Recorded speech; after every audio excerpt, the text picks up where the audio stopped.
Glamour అనేది ఒక దశ వరకే ఉండాలా. ఇంతవరకు ఉంటే పర్లా, అది ఇక్కడికి రాకూడదు. నేనేవాళ్ళే కానీ చెప్పడానికి మళ్ళీ అందరు రేపు పొద్దున పెద్ద పెద్ద వాళ్ళంతా బయలుదేరతారు, మాకు స్వేచ్ఛ లేదు. స్వేచ్ఛ అనేది అదృష్టం.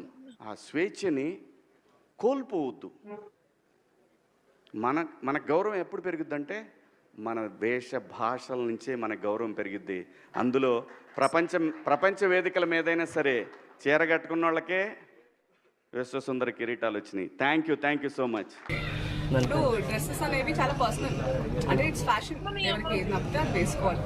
ఆయన దృష్టిలో ఆయనకి ఇన్సెక్యూరిటీ ఉన్నట్టుంది, ఆయన ఎలా కనిపిస్తారు, అందుకే ఇలాంటి రెస్ట్రిక్షన్స్ అంతా ఉన్నట్టున్నాయి. ఎవరి ఇష్టం వాళ్ళది. ఇప్పుడు ఆయన చెప్పినంత మాత్రాన మనందరం వింటామా ఏంటి? ఎవరిది వాళ్ళకే ఉంటుంది. But I personal feel dressing అనేది ఇట్స్ సమ్వన్స్ పర్సనల్. తిండి, బట్ట ఇవన్నీ మనకు నచ్చినట్టే ఉండాలి, అంతే కదా.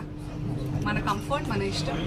మీకు నచ్చకుండా నేను బలవంతంగా పప్పన్నం పెడితే మీకు బిర్యానీ కావాలని ఉంటుంది. అలాంటిది ఏదైనా ఇట్స్ పర్సనల్.